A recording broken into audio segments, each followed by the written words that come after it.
What's up? It's Matt. We're back with another expert roundup. We got my man Sean from Cali BBQ Media out in San Diego. We'll be back in 1 second.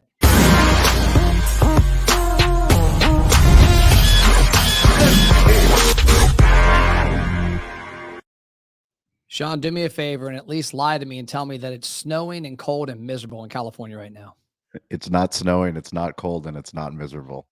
It's Damn beautiful. it. Well, it's cold here. We pay for it, though. We pay for it. One of my employees, two of my employees supposed to fly to Miami tomorrow. Their flight just got canceled. I'm supposed to fly to Utah tomorrow. I hope that flight doesn't get canceled, but it's the complete opposite here in Kentucky in the Midwest. So for the viewing audience on the interwebs, tell everybody who Sean and Cali Barbecue is. Yeah, my name's Sean Walchef, owner of Cali Barbecue Media. We are a barbecue brand and media brand. We opened a restaurant in 2008, the height of the economic recession, in a difficult location. And because of that, we relied on digital marketing, social media marketing to share our story and to brand ourselves, and created a media company because of it. And now we have two podcasts. We just launched our second podcast called Restaurant Influencers. So we're doing that with Entrepreneur Magazine and Yelp. Toast is our title sponsor of that podcast. And we also host a digital hospitality podcast. But basically what we do is we simplify social media for business owners, not just restaurant owners. We encourage people to jump off the cliff and start doing short form video, because it is the easiest way to share your story online. And yeah, we're just really excited to find people like you. I mean, this is the reason why we love digital hospitality and storytelling, is it allows me to connect with, leaders like yourself and what you're building and the platforms that you're giving to other restaurant owners. It's inspiring. I love seeing you guys out and pounding the pavement and sharing the stories of all these incredible operators all over the country. And, we're all trying to figure this thing out. The internet moves fast, business moves fast, and we got to surround ourselves with smarter people so that we can move our businesses forward. What's ironic is that my family business that we closed during the economic recession in 08, I ended up actually leaving a little before we closed it and helped wind it down because we thought we had it sold. We didn't know the economy was collapsing. This was the spring of 08. But I started back then Driven Media Solutions, which is what's evolved today into my digital marketing company. It's kind of funny. You started using digital marketing in 08 to promote your restaurant. And I struck out, and my first 3 clients when I struck out on my own were restaurants back in 08, 09, and 010. And I'll never forget one of them said, Matt, I think you're absolutely crazy and insane that you think I need to be on this platform called Facebook, but I do like you. I do trust that you know a hell of a lot more than me, and I'm going to go on the ride with you. And then sure enough, I guess I was somewhat right. Yeah. Yeah. I mean, that's, it's amazing when you start to think back of how far we've come. And I talk about June 29th, 2007, because my son was born 10 years later. And that was the day the first iPhone came out, June 29th, 2007. And the reason I bring it up is because anybody that's listening, it doesn't matter what business you're in, but especially in restaurants, like, everything has changed. The way that we communicate has changed. There was a time where people didn't text.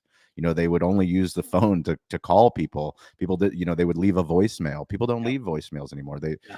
Everything has changed so quickly in how we market our business, how we share our story, how we recruit clients. I mean, I literally used to post onto Craigslist to get somebody to hire to become a bartender, to become a server. I don't do that anymore. I make a TikTok video.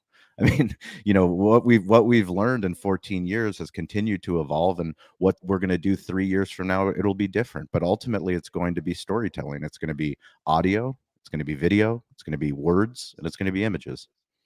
So I've got 2 topics I want to talk to you about today, because more than anybody, and I say this with complete sincerity, more than anybody in the entire business, you're the number one opinion I respect when it comes to operating a restaurant that uses marketing at a very high capacity.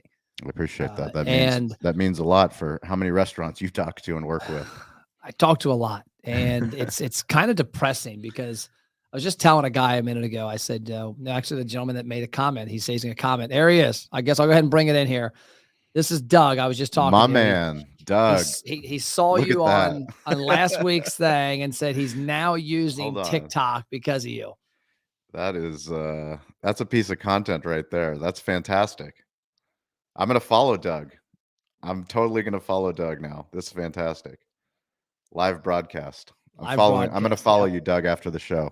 Doug Maxon. Very cool. So I'm talking to Doug, and he ironically found the summit through another marketer that we had trained a couple years ago. And I said, one of the reasons I went away from training, we had wrote my first book in 2018, and it spawned a training program that was doing 400 grand a year in business, 18 and 19, and consulting, and it was training digital marketing agencies. Yep. And I walked away from it, literally closed it down, don't do it anymore. And one of the biggest reasons was I got tired of having the same conversation with people that said, "Hey, I need help doing this. I need to understand it. I don't understand it." And then when I would give them the magic sauce, they would find reasons why they weren't going to do it. Yep. And that's what I find with a lot of restaurants. We deal mainly with independents. We talk to more independents on a daily basis, in person and online and on the phone, than anybody around. And it amazes me because a number of restaurant operators like me, I'm not shy. I can screw up a DiGiorno pizza. I can screw up Pop-Tarts. I actually burned Pop-Tarts a few weeks ago, it was sad because I only had like one left and I was kind of crying a little because it was too burnt. And I talk to restaurants. I'm like, there's a reason that I trust your restaurant to put food in my belly because I suck at it. Like, there's a reason that you should maybe listen to outside people when it comes to putting people in your restaurant, including employees. Why is it that so many operators are reluctant to listen to outside influences and also to take action when it comes to all of the free stuff on this little device called a smartphone? It's a question that, I answer frequently all throughout my week. It's not just restaurant owners, it's business owners. Part of the, reason we started Digital Hospitality, the thesis is every business needs to be digital. Yep. I mean, I don't think that's a question yet. Multiple people haven't upgraded their website. They don't have a mobile first website. The fact that you have to have that conversation or tell them they have to be on Instagram or now tell them they have to be on TikTok. These aren't conversations that you'd think that you have to have, but for us, we want to simplify it. The easiest way to simplify social media is getting down to storytelling. And the thing that is crazy to me is how hard an entrepreneur works, how hard a restaurant owner works to open up their restaurant. Literally, you have to have that initial conversation with your significant other, with the people that you love, with your investors, with your bank, with your community, saying, "Hey, I'm going to open up a restaurant." Well, why do you want to open up a restaurant? You're crazy. How many people, how many rejections of people saying that this is a terrible idea, how hard it is to get through the permitting process, the fundraising process, getting new staff to come on with a concept that is unproven, and getting that restaurant. You literally run a marathon and then you get to the finish line, you realize the race hasn't even started. Now I actually have to get people to come into the restaurant. I actually have to have a great menu. I have to have a great ambiance. I have to have great hospitality. So it's like all of these things that you do as a restaurant owner, like we don't give ourselves enough credit for doing that because we're doing it in real life. Yep. The only thing that I'm talking about and that you're talking about is start to tell the same story online. Yep. Start telling it to your smartphone. Start using all these tools that are available and start telling TikTok, start telling Instagram, start telling YouTube, literally what you've already been doing. Tell that same story of you having that conversation with your wife, with your husband. Talk about it. Share that story because that's what people connect to. Everyone connects to somebody in the village. I talk about the village all the time. My wife is Bulgarian. Every single summer, I go back to Bulgaria with her, with my 4-year-old son, with my 2-year-old daughter. I have the same conversations with restaurant owners in Bulgaria, with retail shop owners in Bulgaria that I have with restaurant owners here in San Diego, in New York, in Miami, wherever they are, because we've never lived in a time where it was this easy to share our story. Like, we don't need to go and build TikTok. We don't need to go build Facebook. We don't need to build Google. These things are already there. They're already in our pocket. What's that? And you don't got to pay for any of it either. That's correct. That's correct. I mean, if you have internet access, we were just on a Clubhouse call. We do 2 weekly Clubhouse calls for our digital hospitality room. And we're talking to restaurant owners that are all over the world, in South Africa, people that are in Peru. And guess what? Our thesis holds. Every single village, it's all the same. We're all talking about the same thing. We're talking about influencers. We're talking about people that are online in real life, telling the stories about their restaurant, telling the stories about the products or services that they sell. And once people get out of their own way, because that's the hardest part. Yep. The hardest part for me, my biggest failure was thinking that if I made the best barbecue, if we had the best hospitality, even though we're in a very great location, legacy media, the newspapers, the magazines, the radio stations, the news stations, they're going to come and tell my story. Like, they're going to come and find me. Guess what? No one gives a shit. Nope. Nobody gives a shit. And once we started telling our own story, all of a sudden, years later, we started getting all these media opportunities that we never had before because we got better at telling our story. Yeah, I'll completely. And one thing I want to back up, I'm glad you corrected me because you're right. It's business owners. I say restaurants because that's what I live in. Yep. And I talk to restaurant owners. I'm consistently, but you're right. It's every industry. Yep. And funny, I want to share something with you in a second that leads off what you just said there. But funny story with the iPhone. You mentioned that I was in Vegas the week the iPhone came out, and I still crack up over this day. Went across the street. I want to say it was called Fashion Center Mall or something like that. I bought the iPhone, and I walk in, and as I'm walking, there's a guy selling screen protectors. And he's like, "Hey man, when you come back out, they don't sell them in there. You need to buy one from me. I got your screen protector. You need to protect your investment." I'm like, "Okay, whatever." So I walk in iPhone and I'm like, "Hey, do I need this screen?" Like, "No, you don't. Watch this, bro. You don't need it. You can throw this phone. It's indestructible." He takes an iPhone and tosses it across the room. And I'm like, "Oh shit, that's awesome." And then like 3 days later, they're all over the media. "Hey, by the way, don't throw your iPhone. It will break." And we all know now that That's they fantastic. break. But Yeah, they do I'll never break. forget that when you said that date. I'm like, I remember I was in Vegas. I was there that week. I couldn't wait to buy it. And that guy was tossing across the room, and I'm sure he broke one too many there. I mean, I think so much of what you and I do is we're trying to inspire the restaurant owner to know that the answer is them. Like, Yep. it's you. It's the person that's listening to this. It's Yep. you. You have to have the conversation that this is important. Yep. Short form video is important for you. Once you start saying that TikTok is important to your staff, to your managers, to your GM, to your chef, guess what? I guarantee you they're probably already on TikTok. They're probably already on Instagram. They're already probably making reels, but you have to be willing to have the conversation to know that you don't know the answers, because So we I don't wanna know the answers. Yep. I want to show you some stats here. So this is interesting. So we started doing this a few years ago where we do a thing called an attention audit.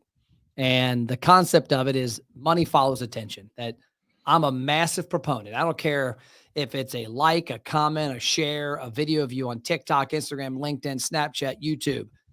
If Matt Plapp owns a restaurant, well, hell, you own a restaurant. So Sean owns a restaurant. And if you have 1,000 people that you influence 10 times in the next 12 months, it's going to drive X amount of visits.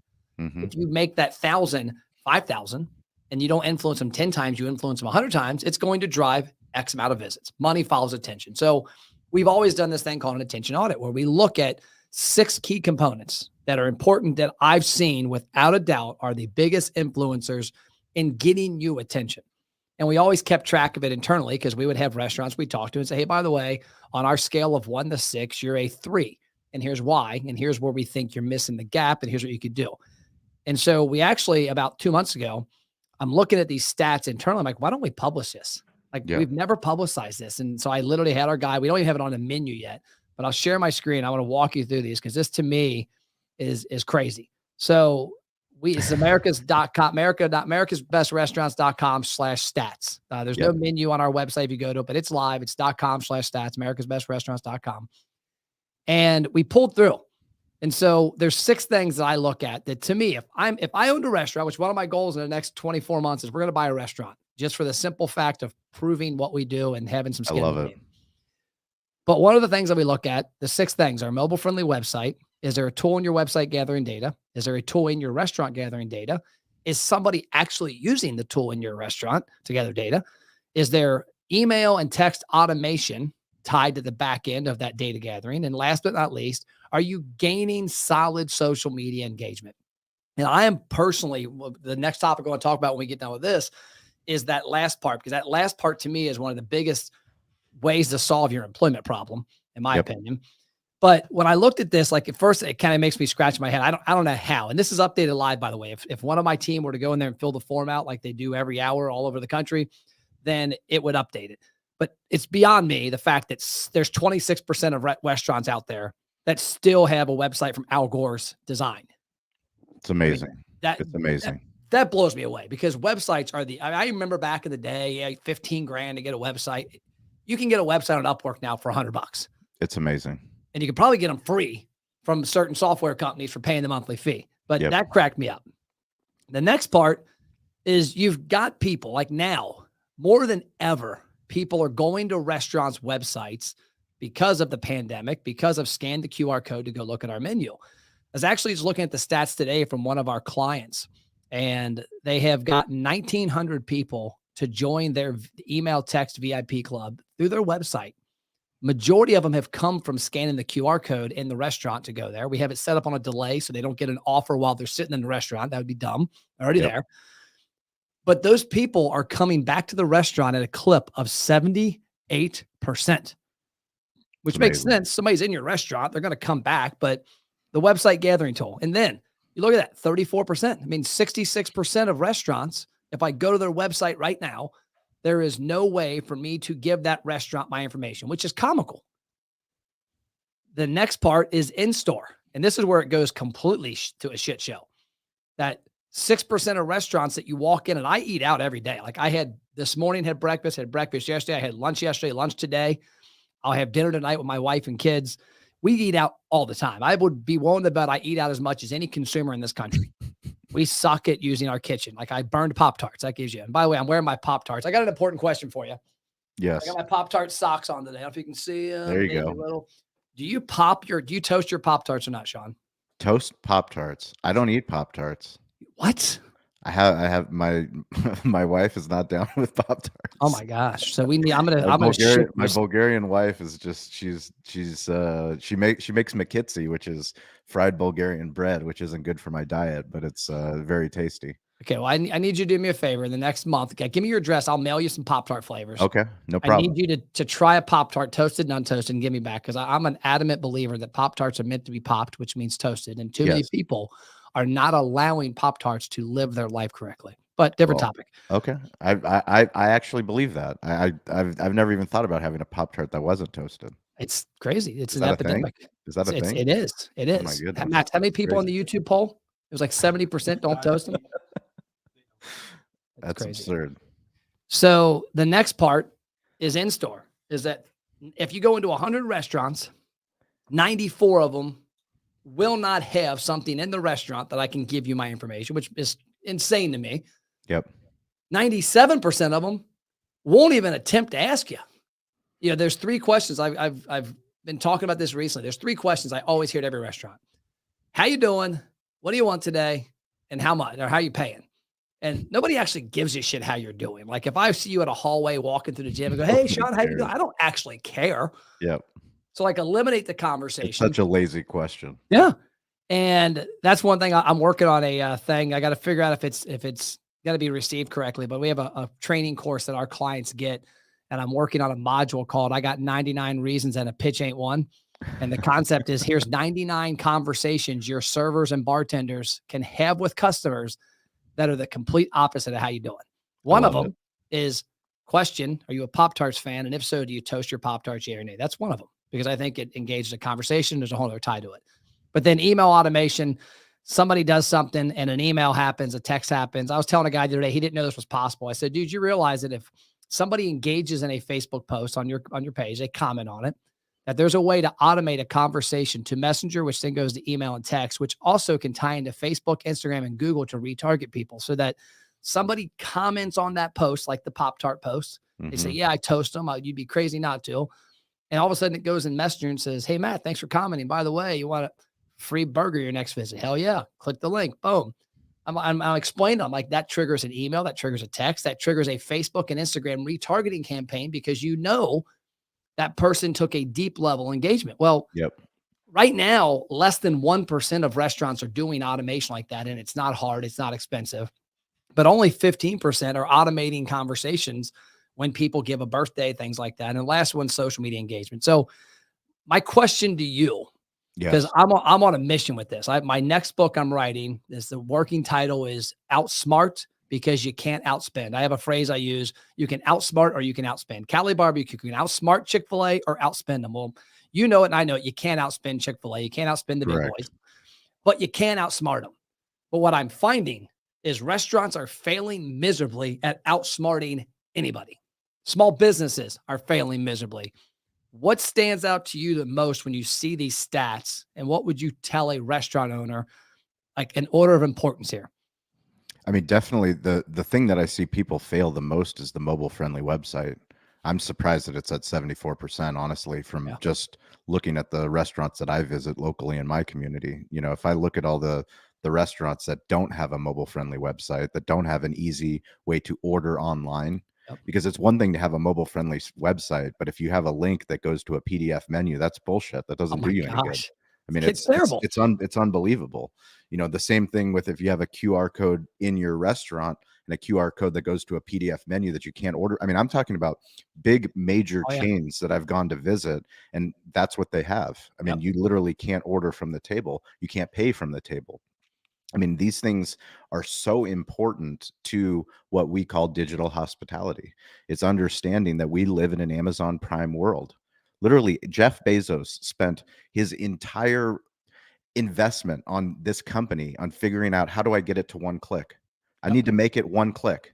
I mean, people lost their jobs, lost their careers because they told them it's not possible. Yep. Yet we all know it's possible. Oh yeah. You know, it's possible. I don't even have to click anymore. I just tell Alexa, hey, order this. One of the few arguments I've had with my wife recently was I accidentally ordered 17 things on Amazon the other day.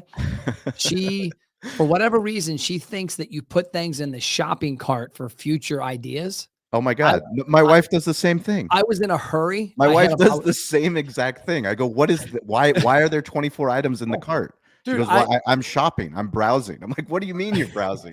I'm at What's a happening here? I'm at an event. I'm at an event the other day talking to a guy. He's like, dude, you got to get this book. This book's fire. I know you read a lot, Matt. You do love it. So I hop in, literally go to Amazon. There's the book. Buy now. Click another button. And then I look and it's like, you just completed a 17 or something. I'm like, You just bought your wife's yeah, wish list. then I had to go back in and cancel it and then reorder. And I'm like, get your own Amazon account. One. And number two, quit putting crap in the cart. There's like ways to do it the correct way, but that's a Yeah. different topic. But yeah, you're right. It is comical. I mean, I remember we've been pushing QR codes for 7-8 years, and I gave Yeah. up on it for a few years because nobody knew what it was. One of the biggest things for me that came out of the pandemic was the fact that people now learned what a QR code was, and the phones are all now natively going right to it, and it's getting Correct. smarter and smarter. Yep. But I'm amazed, like the fact that like I've been to big brands as well.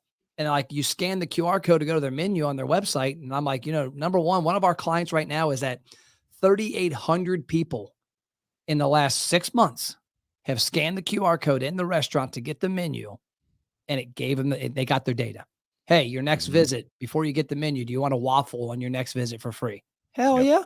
They go through the process. They come back to the menu and there's a digital menu and there's a way to order from the menu. It just blows me away. Yeah. So I mean, that by far, I mean, the statistics that you have are fascinating.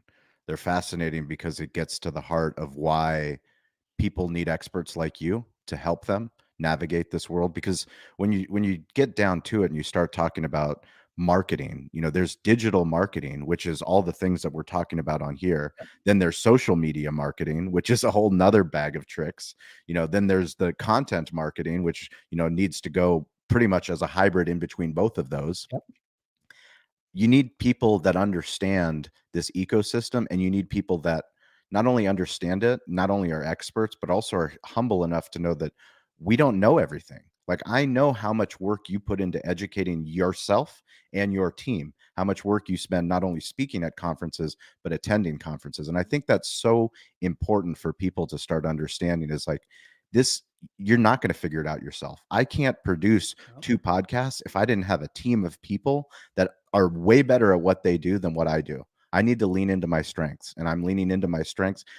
Guess what? I don't cook any barbecue. My last name is Walchef, and I go on podcasts and go, "Oh, hey, chef." I'm like, I'm not the chef. No chef. I'm literally the guy. When they ask me for photos for a magazine shoot or something, they go, "Can you get a picture of you in the kitchen?" I'm like, if you want a picture of me in the kitchen, the most accurate picture is me standing next to our pitmaster using my iPhone to take photos and short form video of them making barbecue. But I'm not going to be the one making barbecue. So let's tell the honest story, but ultimately surround yourself with great people. You know, Yep. surround yourself with great people, tune into content like this because it helps you understand you don't need to know it all yourself, but you need to reach out and ask for help. You need to surround yourself with people so you can move your business forward, because nobody wants to work burning the candle on both ends. I did that for so long. I spent so much time being the shittiest manager at our restaurant. I'm like, oh, I have to be at the restaurant, owner operator. Yep. Like that was a badge of honor. Oh, I'm the one that's opening the restaurant. Like I was literally the worst manager that we had, because I wouldn't do the checklist, and I would do it the worst because I'm the owner. Yep. And I'm doing all kinds of other things. So once I removed myself from there and started to bring people onto my team, you know, our business really started to excel. And talking about the social media aspect. So this was a funny conversation. I get a phone call Sunday morning, like 8:30. Like I usually don't have my phone on in the mornings, and it turns on. I had it on at 8:30. I get a phone call. I looked at it and says, it's a former restaurant client of ours, a guy. It's a great dude. Has a couple restaurants up in the Northeast or Northern Ohio. And he's like, Matt, what's up? I'm like, hey, Kevin, what's going on, brother? He's like, hey, need your advice. We need to hire you guys to get us some employees. So kind of to back up before I get into that topic is that we just launched, like one thing we're doing in our company is we have a done for you service for restaurants, but we're going to a more of a done with you model, because one thing I noticed as a huge weakness is that restaurants just do not understand the value and how to do a lot of things within the four walls to market for other reasons than customers. And so two of those three modules, it's literally 8 6-week challenges that people go through. They have to master the one to go to the next. Well, the second and third one are all about in-store engagement, in-store content, driving engagement online, and then also video. And so I said, Kevin, I got bad news for you, brother. He goes, what? I go, well, number one, I can't take your money. So that's kind of good news because I'm not going to take it. I said, number two, whatever you go to do online to advertise for people right now will not work. I said, because every single person that is currently wanting to work is more than likely working. And the people that you're more than likely going to market to find aren't going to come work at your place because they're already at a restaurant down the street that they really don't like that much. And they've seen your restaurant and there's nothing sexy about it. And I said, so I'll give you a piece of advice that you won't take because most people don't, is that, you know, they say the best time to plant a tree was 20 years ago. Well, the second best time is today. I said, what I want you to do is put together a plan, and I'll help you with, if you want, if you sincerely will do it, I will hop on a call with you because you're a great dude. But what I'm going to give you is tips that's going to help you hire people in 6 months, not 6 days, because that ship's already sailed. And so my comment to him was, I want you need to create an attractive place. I just had 2 job interviews today. I literally get anywhere from 3 to 5 applications every day, and we are not even marketing, we're hiring. And everybody I ask, I say, what made you apply? Like, man, I've been following you for a year on social media. I see what you're doing. It's vibrant. It's fun. It's exciting. The only reason they know any of that is my loud ass is always on video. I've got a camera guy, Max, sitting over here. I've got this thing going live. We literally pump out on every platform anywhere from probably 200 to 300 pieces of content a week. And so I told Kevin, get on your phone and every day have contests, have fun, tell stories, talk about Sherry, the cashier, who every night takes home this exact meal to her 2 kids and how she's worked here 5 years, and have fun with it. You know what? We're giving away 5 Sherry specials for the next 5 people that walk in here. Am I on point that people are attracted to places like that more than they are the place that looks like every damn fast casual restaurant down the street? Absolutely. I mean, we're humans. We buy into story. I mean, if you, the owner that's listening, if you don't care enough about your business to go on video, and by video, I mean not going to the news, not doing a highly produced commercial. I mean, just getting on video and saying your story. Like, why do you matter? Why do I give a shit? Like, if you don't give a shit, why should I give a shit? Because for me, I go and I make videos on top of our roof with a ridiculous sign that says Cali Barbecue is hiring. I go with my wife down to the San Diego airport and put a sign that says Cali Barbecue is hiring. I saw that not because I'm recruiting somebody off the airplane, but because I care enough to know that, like, I'll do whatever it takes to find people that care about hospitality, that care about smartphone storytelling, that care about barbecue, that want to work in a place that they're excited about. There's enough places that suck. Like, that's the problem, you know, and you hear enough restaurant owners, not just restaurant owners, small business owners complaining that there's nobody that wants to work. Well, nobody wants to work at a place that sucks. Like, you're exactly right. You probably don't even want to work at a place that sucks. If you're working at your restaurant and you hate it, don't do it anymore. Like life's way too short. Yeah. That's what I was telling him. And I've told this a couple times, and we've got an entire thing. We're literally getting ready to relaunch about 50 of our clients into a new little test. And the concept for me is that if somebody, I've got two kids, I have a 19 and 17-year-old. I know I'm way too young for that, but I do. But they both have jobs. They've both worked places, and they come home and talk. And I've commonly talked about not even the aspect of the video storytelling, but the fun environment. That if somebody leaves your restaurant and goes home to their roommate and it's, oh, this place sucked, or I didn't have fun, or I wasn't excited, that's not a very good testimonial. That person that's in there, their roommate's not coming to work for you. Their Correct. parents aren't telling a friend like, oh man, Paige loves this place. And so it kind of creates this vacuum to where it's just negativity. Well, I was telling some of our clients here, I said, there's a couple ways to fix this. Is I'm a big proponent, like my 99 pitches. I want restaurants to have valuable conversations with customers, fun stuff. Dude, do you like pineapple and pizza? Are you a flats or a drums person? Hmm. Are you a brisket or rib? Have conversations that get people to talk, give your employees reasons to have fun inside there, give away gift cards, have different conversations. And then of course, put it all on video, because now it shows the normal person out there something different. Like you said, it's amazing how many restaurants don't tell their own story, but when the shit hits the fan, they're begging for people. And so that's a huge element of it. And that's what I think is really, really crazy, that people just aren't, like you talk about, storytelling on their phone. And last question is, when's a book coming out from you? Because I know you got to run your thing. That's a great question. We're actually working on a book this year as well as a streaming show.